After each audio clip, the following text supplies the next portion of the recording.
I am Ferdinand Marcos, and I am the President of the Republic of the Philippines. I stand today on behalf of 110 million Filipinos. We are here after to get the briefing really from the locals. I have been receiving briefings because nung umalis ako sa Cebu Friday, Sec Twins and Sec Rex napunta na rito. Nagdiretso, they were here Saturday. So natatanggap ko yung kanilang report. Pero siguro ang dapat natin gawin ngayon ay pakinggan ng local. What is the report from your office para alam namin yung kailangan namin gawin. Gov. Nelson, sige, please go ahead. Magandang araw po sa atin lahat. Maraming salamat, kagalang-galang na Presidente Ferdinand Marcos, sa inyong pagdalaw dito sa probinsya ng Davao Oriental, 10 ng ating mga Cabinet Secretary and other national agencies. Summary of effect as of October 13, 2025, Municipality of Boston, number of affected families, 4,662. Ang partially damaged po is 31 houses. Ang internal displaced person, number of families is 1,667.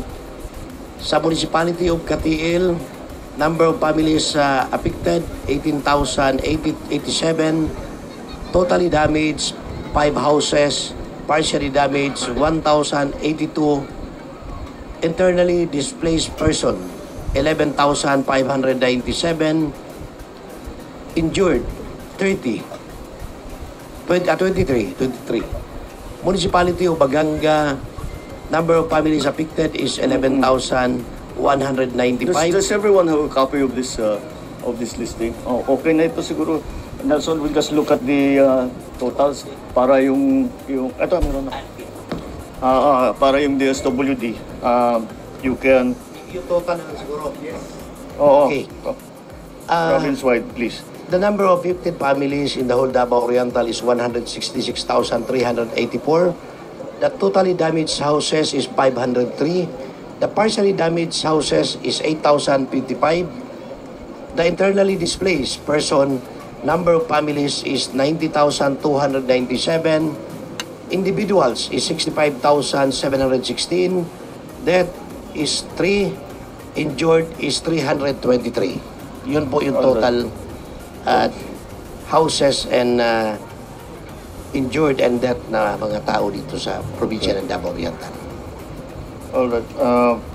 Wala pa dito yung mga public buildings. Gaya ng ospital, yung eskwela. Wala pa po. Hindi kasama Hindi pa kompleto yung assessment, ano? Vince? They haven't completed kung pwedeng gamitin o hindi. Matatapos po siguro sa within the day? Oh, okay. Very good. Alright. Yes po. Na at least malaman natin kung alin sa mga buildings ang hindi na magamit, yung mga iba na pwede pang i-repair, and then we'll have to budget it.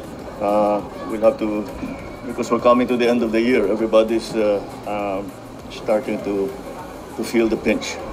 Anyway, I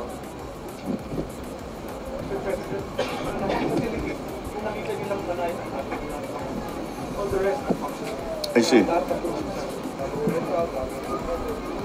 So, our health facilities is intact, except the one facility. Yun lang ang kailangan nating, yun ang non-functional. Pero nagawa ng solusyon ni Yusek Murillo, meron kaming non-functional na super health center sa Manay. 5 minutes away, yun muna magiging functional na parang... Where is the super health center? It's 5 minutes away from the hospital, the one we visited. Okay. So nandun na yung mga pasyente. So yun na mangyayari, sir. Yun muna ang gagawin nating hospital ng Manay until ma-build yung damaged hospital. Pero you were saying, somebody was telling me, hindi nawala yung kuryente? Yung kuryente naman po namin dito, so para sa ngayon, okay naman po. Walang outage, walang ano? Wala naman po. Pero nung immediately right after po nung lindol, matagal-tagal po na nawala yung kuryente namin. In fact, isa sa major problem namin dito sa Davao Oriental is maliban sa shortage po kami ng supply ng kuryente, fluctuating po yung kuryente namin, lagi po kami brown out dito. Okay, that's another problem. that we will have to solve. Pero kung ano yung supply ninyo, naibalik naman. Naibalik na po, Naibalik naman. Alright, so let's, I presume, Rex, I presume that these numbers are pretty much, because these shouldn't increase anymore. Sir, because all the people who have been evacuated have been counted. Yes, sir. Sir, working with the local government, we've already released 36,000 family food packs. Yeah. Yan ho yung standard operating procedure natin. Ang tansya ho namin, may mga kumukuha pa, will probably round off close to 50,000. So we have enough in the region. Before the earthquake struck, we had like 100,000. Within the region? In the region. And then kumukuha rin ho tayo sa Caraga. Caraga. Malapit rin ho sila. So meron rin tayong 200,000 doon. Okay. So mas malapit ho kasi yung iba sa Caraga eh. So doon na rin ho kami kumukuha. But we have more than enough food supplies, sir. And then the partially and totally damaged, sabi ko na lang ho sa mga governor and mayors, kokolate na lang namin so that we can prepare the cash assistance na ho, sir. But these are not the damage to the houses, partially and total, are not, this number is not yet complete. Sir, hindi pa ho eh. Hindi pa, Pinag-usap hindi kami pa. nila As of governor. now, hindi pa ho. Ongoing pa rin yung assessment po. Ongoing pa yung assessment. Kasi ibang lindol eh. Kung minsan nasa loob, hindi mo nakikita yung damage nasa loob. Sir, like sa Kaya Cebu, kailangan maging maingat. sa Cebu ngayon lang nila ibibigay yung totally and partially na total nila eh. Talagang inisa-isa ho, tapos binel-validate. So it's been a week and a half na since that earthquake. Yeah. Ngayon lang ho. Well, I hope na because it's not so densely populated as it is in Cebu, Bogo and then surrounding towns. I hope that doesn't that should not be too much. But in any case, we already know Yes, sir. what is the numbers that we need to supply for feed, relief goods. Yes, sir. And then I saw the kitchen. Yes. All of these Nakaset up na ho siya. nakaset up na. Alright, yung mga ito halimbawa 503 ang totally damaged homes. Yan talaga hindi pwedeng balikan pa ng mga nakatira doon. Kaya maglalagay doon yung naging solution namin sa Cebu was tent city. Pero meron tayong mas bagong sistema. Pakita mo yung Ito po yung picture, no? Modular box houses. ganyan na. Para kasi pumasok ako doon sa tent, ang init-init eh. Tsaka kaya nasa labas silang lahat. So we will put 150 units. Ito, 150 units po ang where is the ready. location? 50 here and 50 for each LGUs na nag-request na po. 150 total. Alright. So, kailan mag-start? We'll start on Friday to install. Then hopefully by Monday, people can start coming in these Okay. modular houses. Mabilis lang. Pero sa ngayon, dito pagtsagaan na muna natin itong tent. Pero a few days lang naman. Basta we'll be here always for providing naman sa lahat ng pangangailangan. What are you doing here? For example, again, I always worry about toilet facility. I worry about disease. Yeah. What do you do here? Where do people go to the bathroom dito? Sir, for wash facilities, usually sa camp management, DSWD, but we also Yeah. watch the toilet facilities, usually portalet, pero kinukulang na raw sila. So, Kulang na raw. common yan. Ang problema sa camp, Yeah. they're all common use. Siguro, And then, isa lang ang nakuha sa Tagumpa. oo, tapos ang problema natin, Ubus lahat ng portalet.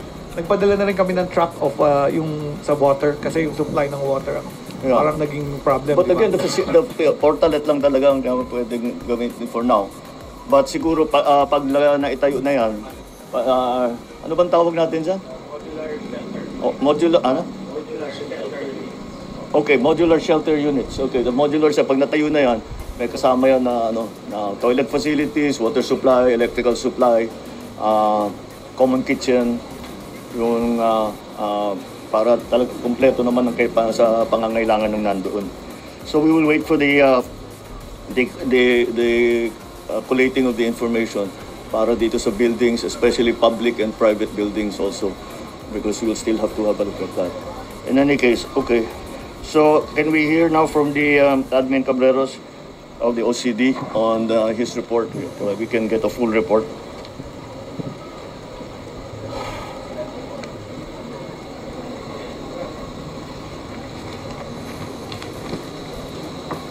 Ganyan kahirap ang isang pangulo. Kaya tumitigil kayo sa kakasisira nyo sa kanya. Hindi madali yung Good trabaho morning to niya. everyone. Good morning to our President. For the consolidated report of with regards to the 7.4 earthquake and 6.8 earthquake, which they call it doublet, we have recorded that 331 barangays were affected with 132,000 families with 520,000 individuals. Dami. And due to the tsunami warning, there were preemptive evacuation conducted, wherein there were 2,725 families were evacuated. Likewise, as of immediately after the aftermath of the earthquake, we have recorded 18. Sorry, I cannot see. 18 evacuation centers established with 2,000 evacuees inside the evacuation centers, and there are also 52 outside evacuation centers with 192 persons, 192,000 persons outside the evacuation centers. And on casualties, we have recorded 8 and 389 injured without a missing person. For damaged houses, we have recorded 2,102 total damages with 298 totally damaged and 1,804 partially damaged. On the status of lifelines, everything has been restored except for some roads which are still under repair, and 5 roads and 3 bridges. For power, telecom, water were all restored. So after the earthquake, or during the earthquake, there were a suspension of classes and work.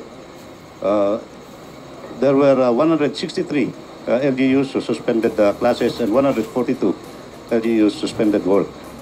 For our assistance, sir, we already provided a total of 27 million pesos to affected families.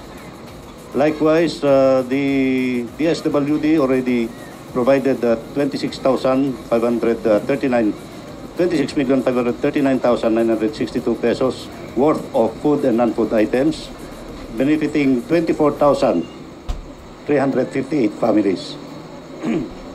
For our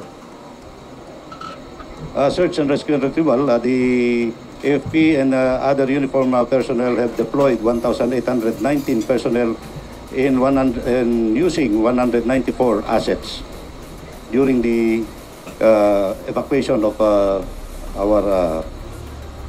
the families in affected areas. And for the DOH, they have deployed the medical and assessment teams in different areas, particularly in addressing the psychosocial effects of the earthquake. So that's the gathered information, and we are still gathering more information, particularly on the damaged houses. Well, the infrastructure is still going to be is still not complete. Although the evacuees, the number is, I'm pretty confident that that's already a good working number that we have. All right. So looking at the report from OCD, so we will have to be we will need to be providing for the total evacuees for all of the in and out of the evacuation centers. Yeah, which is our usual practice, which comes up to about 263. 263, that's 50,000. Is that about right? Yes, sir. Altogether. Yeah. Okay. So we'll deploy kitchens and the usual thing. Yeah. How do we get the hot food to people who are outside of the evacuation center? Or do we? Or Sir, yun food packs talaga ho yun. Food packs yun. Well, as long as we can provide cash assistance, yes, sir. They're probably staying with their relatives, friend, neighbor, relative, yeah. So they can cook. Yes, sir. So yung pagkain na lang. So anyway, all right. So okay. Yes, that's. All right. So for all the local executives, this is what we have decided. to provide this is what we think, sorry, it's not what we decided to provide. It is what we can see is going to be the necessary support that we are going to give. So that's what I was talking about. We have now the kitchens, we have the tent cities, but we will change the tent cities into the modular shelters that we have found to be mas matibay, mas komportable, para kahit na medyo matagalan. Kasi yung infrastructure, pagka i-rehabilitate at saka rebuild, matagal ng kaunti yan eh. So we will have to find a place na maganda naman ng kanilang lagay. So we are providing meals from the mobile kitchen. Magbibigay din tayo ng 10,000 piso para sa mga pamilyang tuluyang nasira na ang tahanan, para meron silang pambili. Kung naman meron silang pambili para ayusin nila, baka kaya na lang umpisahan, ayusin yung kanilang bahay. So from the Office of the President, we have put aside 50 million pesos for the province of Davao Oriental. We have put aside 15 million pesos for the municipalities of Manay, Banay, and Lupon. 10 million pesos para sa lungsod ng Mati, Tarragona, Baganga, Boston at Catil. Tigli 5 milyong piso sa municipality na Caraga at San Isidro at 3 milyong piso para sa municipality ng Governor Generoso. So para sa well, it's up to the LGU kung paano nyo gagamitin ito. Yung iba ginagamit para pang-augment doon sa ginagawa ng DSWD. But the reason na binibigay namin itong pondo sa inyo, dahil as a former governor, I know that lahat ng bawat lugar may kaibahan sa pangangailangan. Yung iba, kailangan ayusin yung water supply. Yung iba, kailangan buksan yung kalsada. Iba-iba. And that's why, ang thinking namin, ibigay na lang namin sa inyo yung pondo. Mas alam ninyo kaysa sa amin ang pangangailangan dun sa area ninyo. Kaya't yan ang aming gagawin. At sa mga ibang apektadong LGU, meron naman tayong 20 million pesos para sa probinsya ng Agusan del Sur, 15 million para sa Davao de Oro, Davao del Norte, Davao Occidental, Davao City, Agusan del Norte, Surigao del Norte, Surigao del Sur at Dinagat Islands. At may tulong pa rin kami para sa mga ibang apektado na LGU. And again, the Office of the President will give 150,000 for each family that has lost completely, yung talagang nasira ang kanilang tirahan. And I have nag-instruct na ako sa DBM na maglabas ng LGSF, yung ating LGSF para sa mga probinsya na naapektuhan ng lindol. Kasabay pa nito ay magtatayo ang DSUD ng housing, yung ipinakita natin na modular shelter. Yun ang ipapalit natin dito sa Tent City. And this is going to be under may program ang DSUD talaga para dito, Integrated Disaster Shelter Assistance Program, yung IDSAP na tinatawag nila. Yan ang kanilang gagawing trabaho para dito sa area ninyo. Yung napuntahan namin doon sa ospital, well, tinitignan pa natin. Yung high school, medyo may plano na tayo sa Manay High School. May plano na tayo para kung ano yung yung nakita natin building, yung sarap, wala na, hindi na talaga pwede. So maglagay tayo ng isa pa sa likod.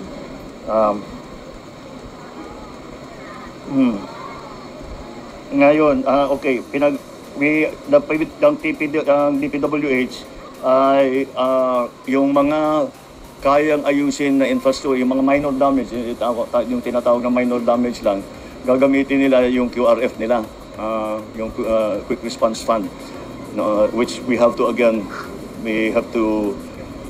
replenish. But anyway, that's what yun ang mga ating gagawin. 150 modular housing units, ayan, napag-usapan na natin. At magdadala rin ang DSUD ng 5 milyong pisong halaga ng raw material.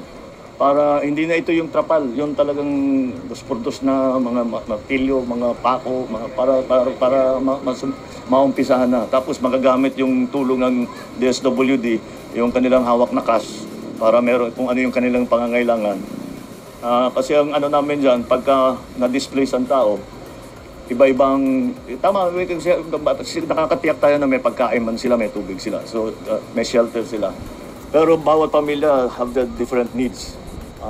Kung may sanggol, may siyempre yung kailangan yung gatas, yung kung ano yung mga diaper, kung may matanda, yung maintenance ng gamot. Yeah, that brings me again to the supply, medicine supply. We don't have a problem. We could supply them with lots of medicine.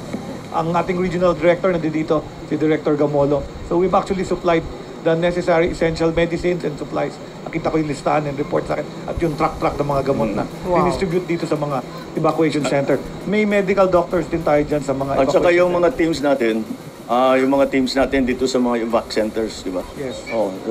I suppose if you're going to have 50 units in 3 different places, pwede nang more or less semi-permanent na yung medical team doon.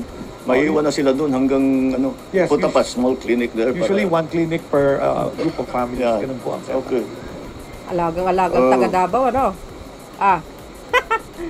May milyon-milyon pa. Okay, so anyway, yun ang ating plano ngayon. Ngayon, Sana all. yan ang plano ng national government. Kaya magsabi sa amin, ano pa ang hindi ko nabanggit na palagay ninyo kailangan dito. Wow. Ang problema po namin, Mapagmahal meron kami talaga. mga municipal building, mga evacuation center na totally damaged.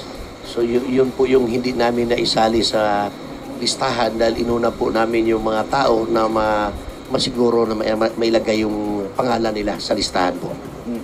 Alright, pero umaasa kami sa mayors The mayors, yung mga mayor ang gagawa ng mga listahan ng mga dapat tulungan. So doon namin babasihan yung pag-distribute ng mga relief goods, kung anong mga assistance na kailangan. Oo.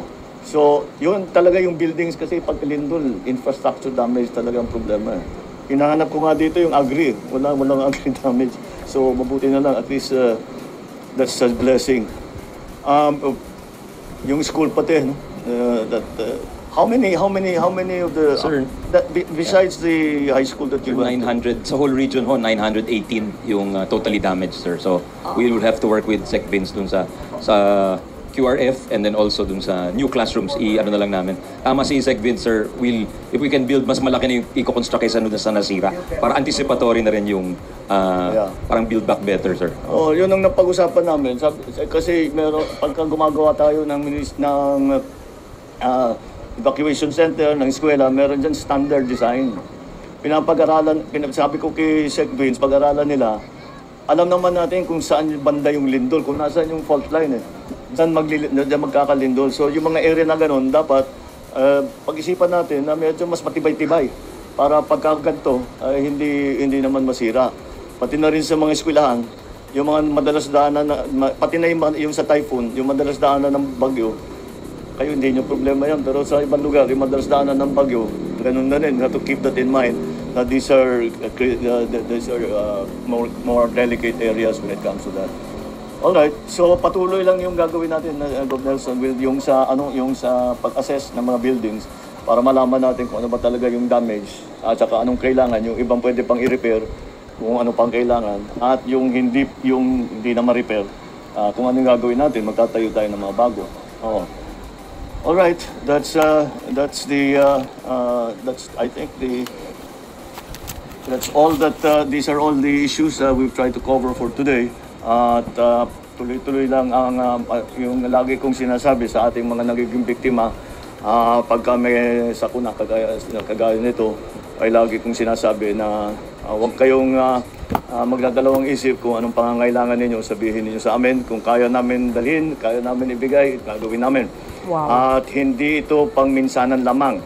Hindi kami aalis dito, hindi aalis ang DSWD, ang DOH, ang DPWH, lahat na yang DSUD, ang CDO, lahat wala sa aming aalis dito hanggat lahat ng the citizens na natamaan ay nakabalik na sa more or less na normal na buhay. Hindi na nangangailangan ng relief goods, hindi na nangangailangan ng shelter, hindi na nangangailangan ng gamot, hindi na at least na emergency yun ang ating gagawin. So that's our job. So we have to do this together with the local government. Yan ang lagi kong gano'n. Kasi ang local government talaga ang pinaka authoritative. Kayo alam ninyo kung saan yung problema, alam din ninyo kung ano yung dapat maging solusyon. So, nakikinig kami sa inyo. At I hope that for now, at least people are already, meron silang masilungan, meron na silang kinakain. That's okay na yun for now. Pero tuloy-tuloy pa rin yung pagdala ng suporta. Okay? Any other matters that anybody wants to bring up? Mr. President, Sige, good afternoon po. In behalf po of the people of Tarragona, we wish to extend our heartfelt gratitude po for you po and for our agencies na nandito po for the immediate response, especially po for DSWD and with the rest of the attached agencies. Maraming salamat po talaga. Hindi po nahirapan kami sa local government because of the interventions. Although nasagot naman po yung mga kailangan po namin, short term, medium term, and long term. Sa short term po, alam ko pong nandito si DSWD, but we are looking into yung sustainability po ng food requirement ng aming mga evacuees, knowing na marami po kaming severely damaged na houses, totally damaged houses, so they will be staying longer. I'm afraid baka kukulangin po kami sa pagkain and all other needs of our evacuees, no? And for the medium term naman po, we wish to say thank you very much to DSWD and DSUD who wish us to extend financial assistance. And for the long term, we're also expecting, Mr. President, livelihood program for our constituents, knowing that Tarragona has 34.47% poverty incidence, the second highest in Davao Oriental. And most of our victims are all farmers. So we're leaning towards giving livelihood opportunities for our farmers. And lastly, Mr. President, all our essential facilities, infrastructure facilities are already affected, especially the one we visited, the evacuation center, which we temporarily use also as a classroom for our tertiary school. Temporary po kasi namin ginagamit ito. I'm afraid na baka po nag-resume itong klase po, wala pong matuluyan yung aming mga estudyante. Ito nga pong local college namin kasi wala na po itong aming evacuation center, the regional evacuation center and the municipal provincial evacuation center po.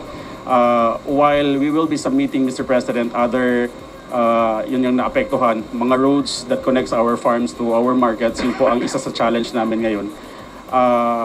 Alam ko pong nandyan kayo, but we're afraid na baka po kukulangin din po kami sa local government unit. We will be writing a formal letter. Paano mapuputol yung food supply ninyo? Saan kayo kumukuha ng pagkain ngayon? What I'm referring, Mr. President, is itong mga pagkain na itong community kitchen na ginagawa namin ngayon.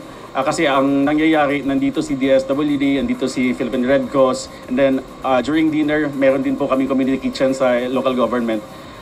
Yun nga po, sana ang i-request ko na baka po ma-sustain hanggang meron po tayong evacuees po sa ating tent city. Yes, sir. We can assure the mayor that. Yun talaga yun ang sinasabi ko sa inyo. Hindi kami alis dito hanggang... Yes, sir. Thank you very much for that. Hindi naman masabi namin bumalik sa dati, pero more or less normal na yung buhay ng mga naging biktima. You see, guys? Galing ng Pero Pangulo. saan kayo kumukuha ng pagkain?